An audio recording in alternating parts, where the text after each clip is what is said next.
Dentro dos transtornos específicos de aprendizagem, a gente costuma dizer que eles ficam embaixo de um guarda-chuva, em que você tem vários transtornos diferentes. Um deles é o transtorno específico de aprendizagem da matemática, também conhecido como descalculia. O transtorno, ele existe porque existe um conjunto de características que permitem que a gente defina aquele transtorno. Por exemplo, no caso da matemática, há uma dificuldade muito grande com cálculo, uma dificuldade com as noções da magnitude, do tempo e do espaço, e o conjunto dessas dificuldades a gente acaba chamando de transtorno específico de habilidades matemáticas ou descalculia do desenvolvimento. A descalculia do desenvolvimento, ela não decorre de uma falha do ensino, nem de uma deficiência intelectual. Na realidade, ela, como os outros transtornos específicos de desenvolvimento, ela acontece na presença de uma inteligência na média ou acima da média e acontece na população com uma frequência de 2 a 5%. Algumas características da descalculia que são importantes da gente comentar. Ela é uma condição perseverante, ou seja, a pessoa tem essa dificuldade a vida toda, ela é congênita, é um transtorno de desenvolvimento, ou seja, à medida em que a pessoa vai se desenvolvendo, o transtorno também vai acompanhando. Ela frequentemente está associada a outras comorbidades, como por exemplo o transtorno do déficit de atenção e hiperatividade, a dislexia. E mais do que tudo, ela é um transtorno pervasivo, como são a maioria dos transtornos específicos de aprendizagem. Por que ele é pervasivo? Porque na realidade, além do impacto que a descalculia causa na vida escolar da pessoa, a gente tem um impacto muito importante no dia a dia, no cotidiano. E é isso que talvez seja uma das linhas divisórias de quando uma dificuldade escolar pode ser resolvida dentro da escola e quando você tem um transtorno e que requer uma atenção maior e diferenciada. Alguns exemplos do impacto do transtorno de habilidade matemática ou da descalculia na vida das pessoas.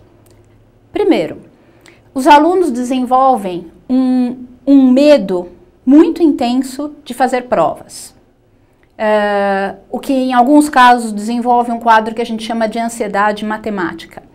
Outra questão importante é a dificuldade de entender símbolos matemáticos. Por exemplo, quando você começa a introduzir álgebra e você tem o x, a incógnita. O que significa o x? Para as pessoas com descalculia, esses conceitos são muito difíceis de serem adquiridos. Outras dificuldades frequentes, a leitura e o entendimento da passagem das horas, da questão não só da leitura da hora no relógio, mas da organização, da auto-organização dentro do tempo. A dificuldade para ler e entender gráficos e tabelas. Uma dificuldade muito importante para lidar com dinheiro, com troco, para realizar operações no banco. Então, o que acaba acontecendo? A pessoa começa a evitar uma série de ações do dia a dia, do cotidiano, que são muito simples, como por exemplo, ir ao banco e pagar um ingresso no cinema e conferir o troco, olhar um cardápio e calcular quanto que você gastaria se você comesse um sanduíche, tomasse um refrigerante e um café. Isso começa a impactar a vida da pessoa para além da escola. Então, as características mais comuns da descalculia seriam, de uma certa forma, a característica mais conhecida é uma dificuldade bastante intensa para realizar cálculos matemáticos. Quando a gente fala em cálculos matemáticos, nós fazemos referência à aritmética. Então, somar, subtrair, multiplicar, esses conceitos que são adquiridos durante o ensino fundamental com uma certa tranquilidade pela grande maioria das crianças e dos adolescentes, para o aluno com descalculia, torna-se um verdadeiro desafio. Então, algumas pesquisas, na realidade, têm mostrado para a gente que mesmo com intervenção, o aluno com descalculia raramente consegue acompanhar o conteúdo do ensino de matemática e de física do ensino médio. Essa é uma característica importante e que, na realidade, impacta os programas curriculares e que tem que ser discutido caso a caso, porque não é uma questão de falta de treino, de falta de vontade ou de falta de motivação. Embora, claro, a falta de motivação vai acabar aparecendo como uma decorrência da dificuldade para o aprendizado da matemática. Falta também um conhecimento intuitivo sobre os números. Então, se eu digo para você o que é maior, 500 ou 5.000, a maior parte das pessoas imediatamente vai responder 5.000. Para a pessoa com descalculia, como ela tem muita dificuldade para poder entender como os números se distribuem ao longo da linha numérica, ela tem que parar e pensar. Então, não é que ela não vai acertar a resposta. Principalmente o que fica comprometido na descalculia é a fluência do pensamento para o cálculo e para a aritmética. Se você não tem fluência para isso, é claro que qualquer problema, qualquer atividade de vida diária que você for fazer, vai demorar um tempo que muitas vezes impede que você termine junto com os outros colegas ou que aquilo se torne constrangedor para o aluno ou até mesmo para o adulto. Mesmo quando eles acertam as operações matemáticas, isso é feito com muita insegurança, ou seja, não existe, eles não conseguem atingir um nível de conforto para lidar com as questões da matemática. Na literatura especializada sobre a descalculia, nós temos dois grandes grupos. Eles, na realidade, não são divergentes, mas estudam a descalculia sob dois pontos de vista diferentes. Um dos grupos, que é encabeçado pelo professor Stanislas Dehaene, da França, ele sugere, e isso já é comprovado por testes em imagem, que existe uma dificuldade, uma alteração importante no construto do senso numérico. O desenvolvimento do senso de magnitude, ele está relacionado ao conceito da linha numérica. Na realidade, como que nós desenvolvemos essa noção de que o número 5 está mais próximo do 15 do que do 50. Porque nós, internamente, temos uma linha em que os números se distribuem e que eu sei que para eu contar do 5 ao 15 eu levo menos tempo do que para eu contar do 5 ao 50. Então eu não preciso contar para eu poder saber isso, é intuitivo. Na pessoa com descalculia, o que falta é justamente essa intuição que a internalização da linha numérica traz para a gente. Existe um outro grupo que considera que a descalculia ou os transtornos da habilidade matemática são causados por alterações em sistemas cognitivos gerais, como memória, atenção, velocidade de processamento. Isso também é verdade.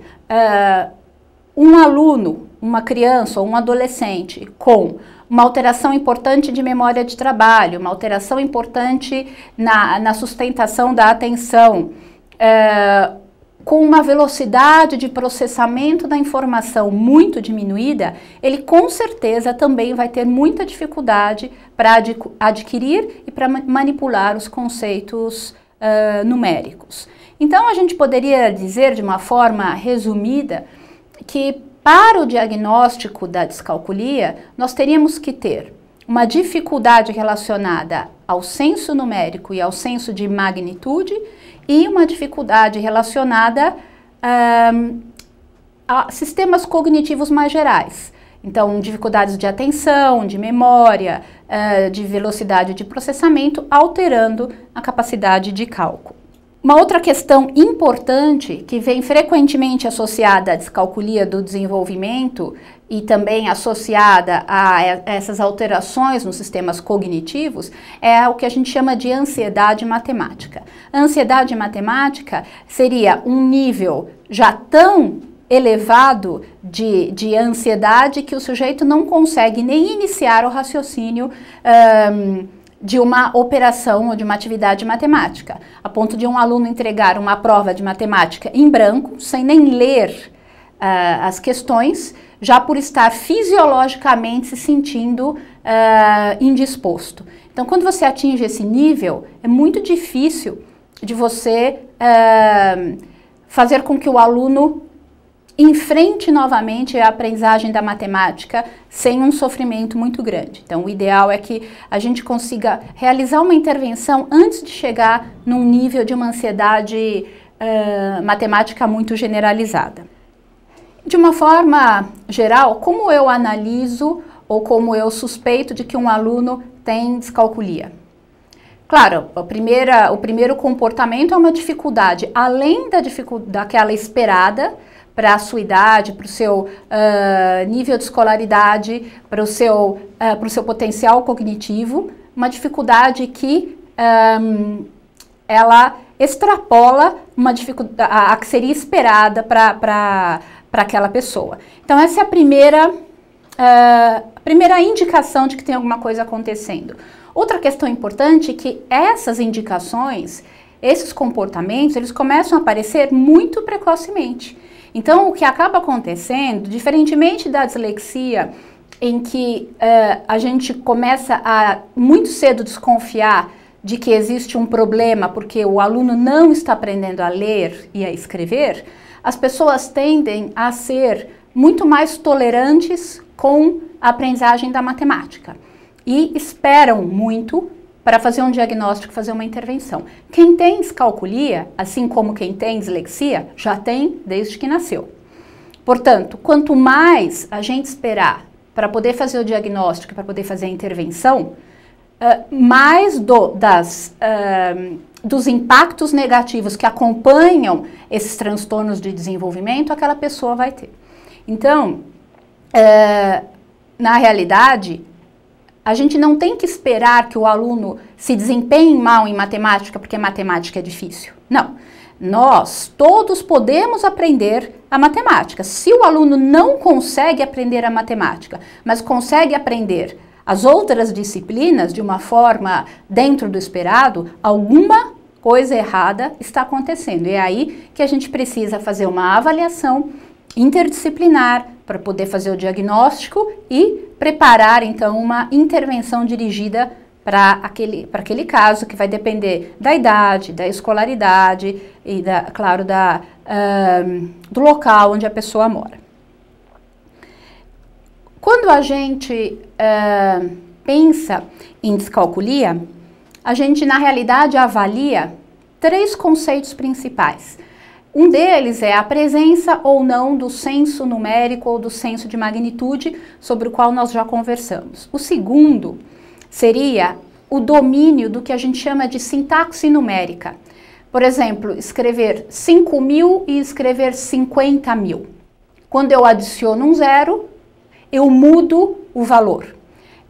Eu já tive aluno com descalculia falando para mim, mas o zero não tem valor nenhum, então por que eu ponho o zero e mudo o valor? Então, o conceito do local e do valor, que para a gente é quase que intuitivo quando a gente aprende, para esses alunos, eles muitas vezes terminam o ensino fundamental sem saber a diferença de 50.000, 500.000, 5 milhões. Né? E por último, o domínio do procedimento. O domínio do procedimento é se aquele aluno aprendeu como realizar as operações, como solucionar os problemas. Então, são 3 níveis diferentes que a gente tem que avaliar.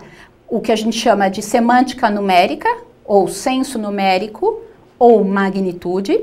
Segundo, a sintaxe numérica. E terceiro, o que a gente chama de domínio do procedimento.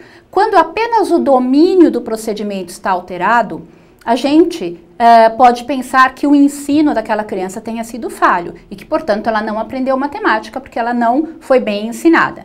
E isso é importante da gente dizer porque se uma pessoa só tem problema no domínio dos procedimentos, normalmente isso não é considerado um transtorno de habilidade matemática, mas sim uma dificuldade e também, claro, existe necessidade de intervenção. Qual é a fisiopatologia da descalculia? Na realidade, a descalculia ela é um transtorno de desenvolvimento, então a base dela é neurobiológica e existe uma alteração principalmente nas regiões, nos lobos parietais, em especial no sulco intraparietal, nos dois hemisférios, né? E principalmente na quantidade e na distribuição da substância branca no hemisfério direito. Algumas pesquisas mais recentes têm mostrado que existe também comprometimento da substância cinza, mas fundamentalmente a descalculia do desenvolvimento se caracteriza por alterações na micro e na macroestrutura das ramificações, das projeções da substância branca no do sulco intraparietal para o hemisfério. Isso traz para a descalculia uma característica não só permanente, mas como eu disse antes, também pervasiva. Então, que ela seja permanente é inevitável e a gente não tem muito que a gente possa fazer quanto a isso. A questão que a gente tem que evitar é que ela seja o menos pervasiva possível, ou seja, que os impactos negativos possam ser evitados por uma intervenção rápida e eficiente. Qual é a melhor intervenção para os casos de descalculia? A melhor intervenção é aquela que tem característica interdisciplinar, ou seja, você tem diversos profissionais atuando, um educador, um psicopedagogo, um fonoaudiólogo, um neuropsicólogo, porque em diferentes momentos da vida da pessoa e com um diferente nível de exigência naquele momento, um profissional pode ser mais necessário do que o outro. De qualquer forma, é muito importante que a escola, a família e o grupo de profissionais que acompanham essas crianças estejam sempre em contato para que isso possa ser planejado de forma a acontecer de uma forma mais harmoniosa. E finalmente, só para lembrar que não existe cura para a descalculia, mas existe intervenção. E com a intervenção existe melhora. Então, assim como para todos os outros transtornos específicos de aprendizagem, quanto mais cedo e mais intensa for a intervenção, melhores são as oportunidades que essa criança ou esse adolescente, as oportunidades das quais eles vão poder usufruir na vida adulta, porque a descalculia, mais ainda do que a dislexia, costuma causar um impacto muito grande na vida profissional, se ela não for tratada ou se ela não for acompanhada de perto. E por último, eu gostaria de agradecer o convite ao Instituto ABCD e deixar um convite para o acesso ao site do nosso projeto, o www.individualmente.com.br. Obrigada.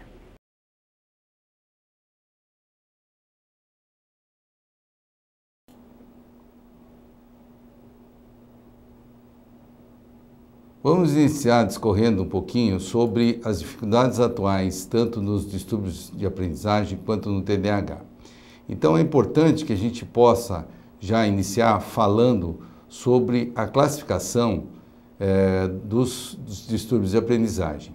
Nesse sentido, se a gente pensar nas falhas intrínsecas, elas já foram abordadas com vocês, como a dislexia, a descalculia e outros distúrbios de aprendizagem. No caso de falhas intrínsecas primárias, a gente imagina que são todos aqueles distúrbios que comprometem o sistema nervoso nas áreas específicas de aprendizagem. eu gostaria muito de estar conversando com vocês sobre as chamadas falhas intrínsecas secundárias. As falhas intrínsecas secundárias, elas não comprometem diretamente o sistema nervoso nas áreas relativas à aprendizagem, porém, elas vão comprometer a aprendizagem secundariamente. Um exemplo muito simples seriam os chamados transtornos de ansiedade. A ansiedade, ela é um problema intrínseco ao sistema nervoso, porém ela não faz parte das áreas específicas da aprendizagem. Assim como a ansiedade, a gente teria o chamado transtorno de déficit de atenção e hiperatividade. Porque o transtorno de déficit de atenção, vocês vão poder perceber que as falhas do sistema nervoso são áreas ligadas diretamente à atenção, à manutenção da atenção, que é a concentração, e a áreas como a motivação.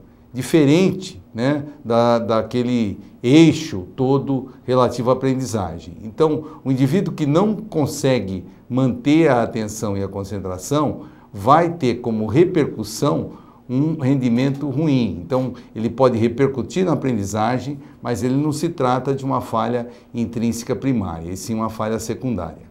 E as falhas extrínsecas estariam ligadas ao método de ensino, ao ambiente que o indivíduo está inserido. Isso seria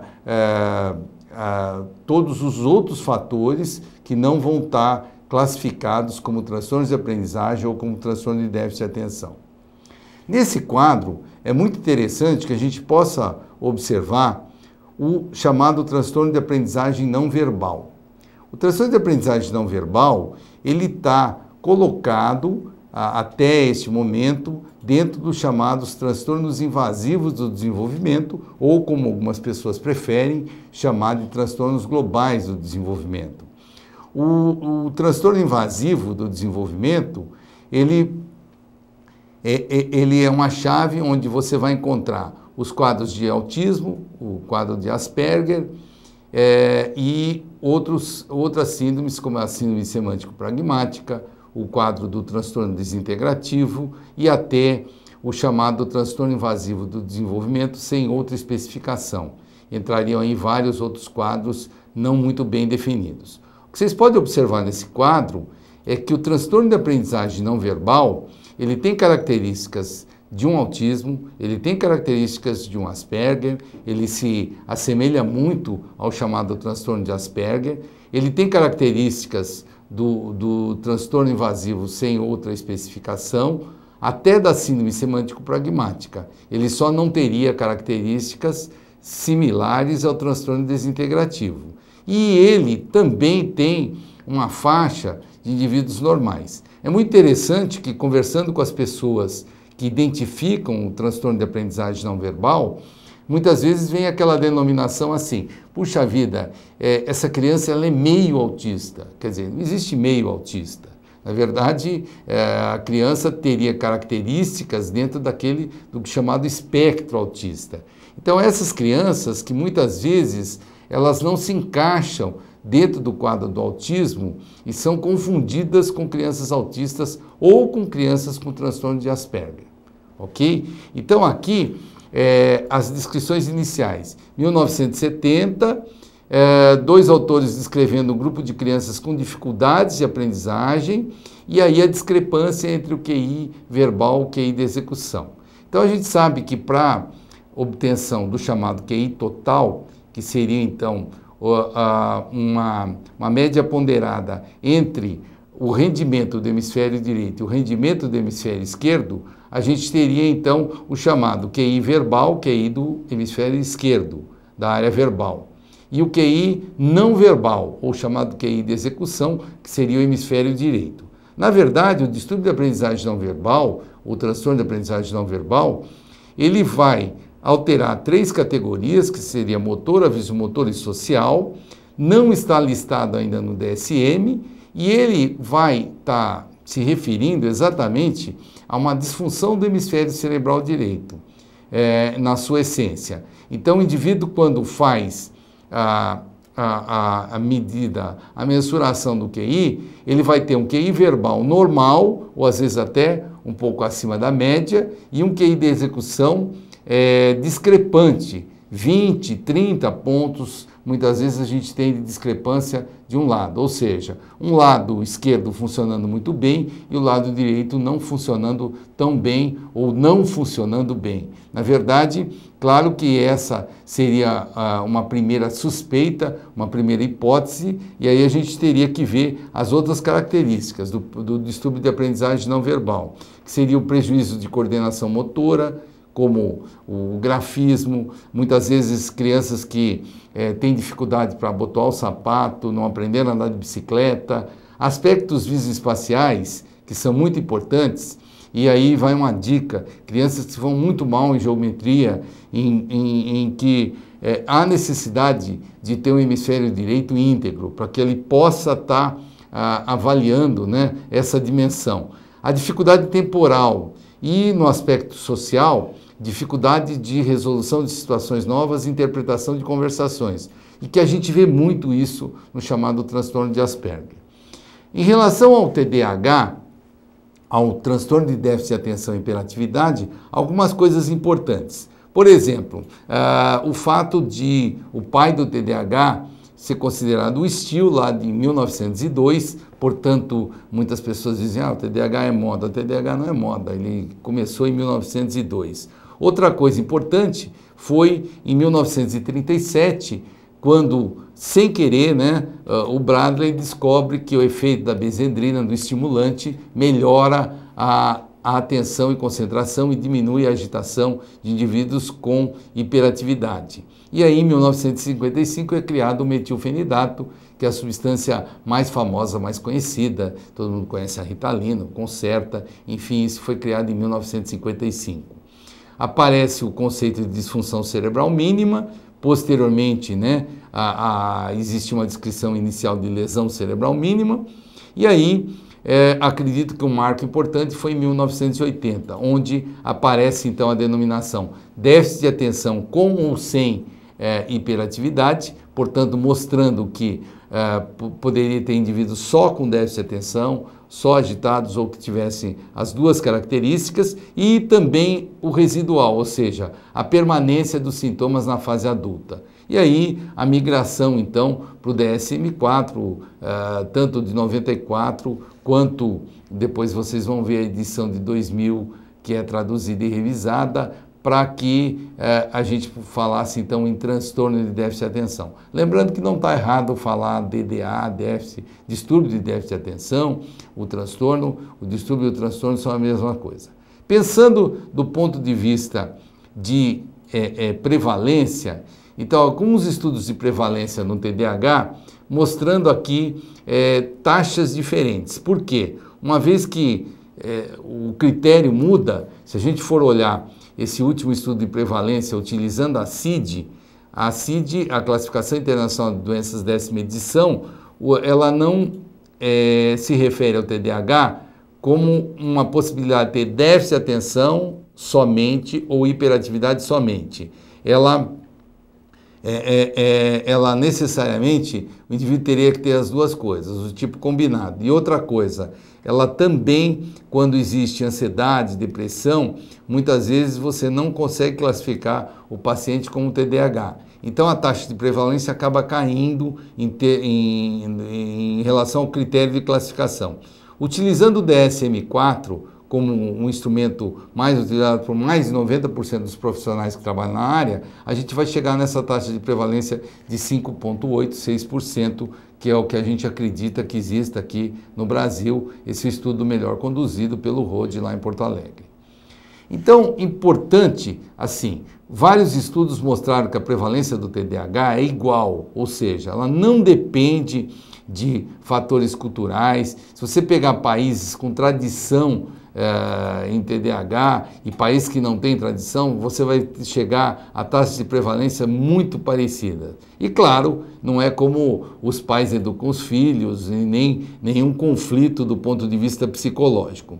Os critérios do DSM da CID, eu já citei, eles vão fazer com que a taxa de prevalência vai mudar de um estudo para o outro. Do ponto de vista etiológico, algumas coisas são importantes. Então, a gente tem essa base genética importante em relação ao TDAH, e os fatores ambientais interferindo no TDAH. Agora, sem dúvida, a neurobiologia. Pensando em termos de neurobiologia, a gente vai pensar em termos de circuitos neuronais e dos neurotransmissores envolvidos nesses circuitos. Se a gente imaginar que esses fatores genéticos, os fatores ambientais, o substrato neurobiológico, né, vão originar o indivíduo que tem o TDAH e que a gente vai reconhecer esse indivíduo pelo fenótipo, nós vamos ter que tomar um certo cuidado na hora desse reconhecimento. Uma vez que esse fenótipo que o indivíduo mostra para a gente em termos de característica, elas não são exclusivas do transtorno de déficit de atenção e hiperatividade, do TDAH. Muitos sinais e sintomas aí você apresenta também em outros quadros, e isso pode confundir, pode dar uma certa confusão diagnóstica. Como o nosso eixo diagnóstico ele se baseia no fenótipo, então, uma vez preenchido aqueles critérios clínicos que são não presta atenção, comete erro por descuido, não consegue se concentrar em atividades mais prolongadas ou é extremamente agitado com os pés, com as mãos, a hiperatividade verbal, ele é impulsivo, na verdade, isso a gente vai ter que compor um diagnóstico de uma maneira mais criteriosa. Imaginando então que alguns estudos de imagem correlacionam, né, o cerebelo, o corpo caloso na fisiopatologia do TDAH, a gente teria que entender como é que funciona a parte neurobiológica, ou seja, a parte química do TDAH.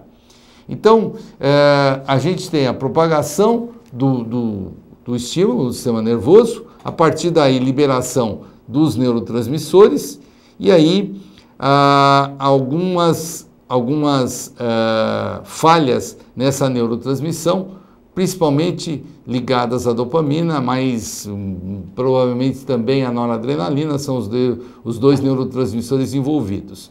Agora aqui vem uma observação importante: estudos por imagem não devem ser utilizados para realizar o diagnóstico, uma vez que eles não fornecem dados importantes sobre esse funcionamento. O único estudo que poderia ser promissor em relação a isso seria o da ressonância funcional. Assim como na dislexia e nos transtornos de aprendizagem, as imagens estáticas, as imagens paradas, elas vão fornecer muito pouca informação ou praticamente nenhuma informação que te ajudaria no diagnóstico.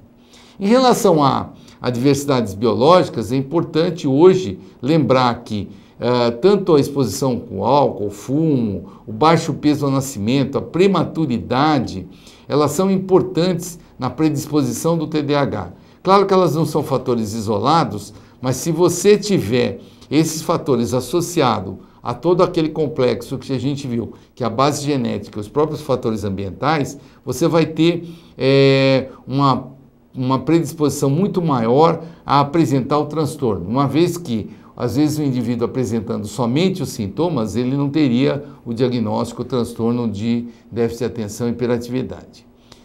Se a gente pensar em adversidade psicossocial, como é que isso poderia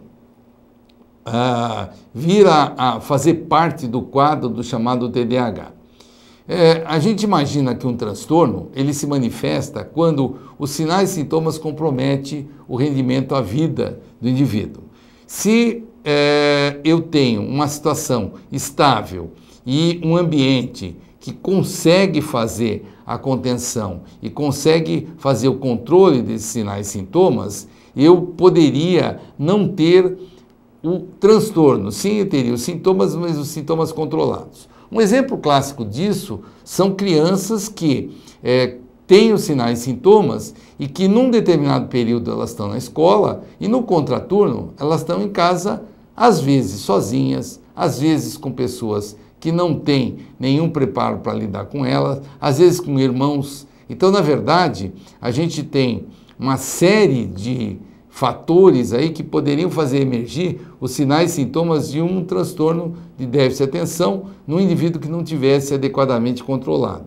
Isso é importante porque vários estudos já mostraram isso, que no processo de desenvolvimento da criança, eu vou ter esses fatores tendo uma interferência importante. Então aqui, se a gente pensar em causas do TDAH, nós vamos pensar o quê?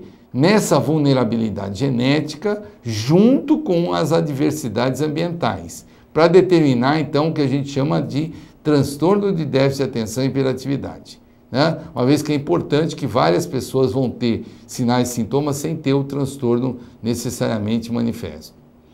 E aqui, lembrando então todos os estudos de herdabilidade.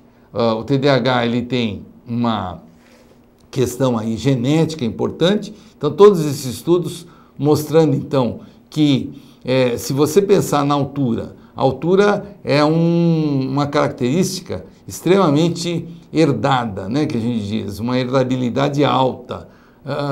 Indivíduos, filhos de pais com baixa estatura, tendem a ter baixa estatura. Não que eles não possam ter uma estatura maior, mas eles tendem a ter. Se a gente imaginar o coeficiente da altura, o coeficiente da asma, que é um coeficiente relativamente alto em termos de herança, eu tenho uma herança da esquizofrenia, que é considerada uma das heranças altas. Para vocês terem ideia, um gêmeo idêntico, ele desenvolvendo esquizofrenia, o irmão tem 30 vezes mais chance de desenvolver do que a população geral. A gente vai ver que o TDAH tem uma herdabilidade alta, maior que da esquizofrenia, perdendo para a altura. Ou seja, o indivíduo com transtorno de déficit de atenção e hiperatividade, ele provavelmente tem uma chance muito grande de ter um familiar com o mesmo tipo de transtorno. Ou, às vezes, identificar sinais e sintomas nos familiares próximos, isso é importante do ponto de vista de diagnóstico. Se a gente pensar em termos da neurobiologia, em termos dos neurotransmissores, a adrenalina e a noradrenalina, insuficientes na periferia, podem afetar o locus coeruleus e provocar uma disfunção no sistema atencional posterior. Assim como a própria dopamina, que é um neurotransmissor já absolutamente envolvido. Então aí a gente vai ter na origem do TDAH um papel importante tanto da dopamina quanto da noradrenalina. Nesse outro esquema, a gente pode ver os impulsos sensoriais, a correlação entre a parte posterior do córtex parietal com o córtex pré-frontal, o estriatum e a participação do cerebelo. E aí, os locais importantes de produção, tanto de noradrenalina, que vocês estão vendo o locus coeruleus em vermelho, e a substância negra, fazendo então a ativação dessas vias, tanto dopaminérgicas quanto noradrenérgicas, no controle da atenção e da concentração. Nesse momento, a gente pode entender qual seria a ação dos medicamentos. Os estimulantes do sistema nervoso central, eles têm um tamanho de efeito maior em relação a outras substâncias, exatamente porque eles vão proporcionar uma quantidade maior, tanto de dopamina quanto de noradrenalina, para ser utilizada e, obviamente, melhorar a qualidade da atenção e da concentração dos indivíduos. Logicamente, com isso, ele vai ter uma aprendizagem mais efetiva, vai ter a motivação, quer dizer, tudo isso estaria intimamente ligado.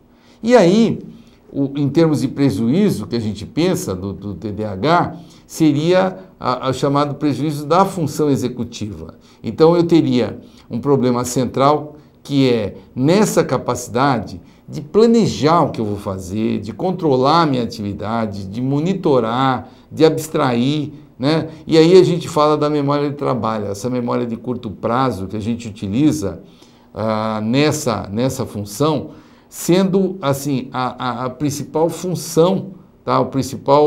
A função no sucesso dessa habilidade. Então, a função executiva, na verdade, ela está correspondendo a todo um conjunto de ações para que eu possa ter esse resultado final.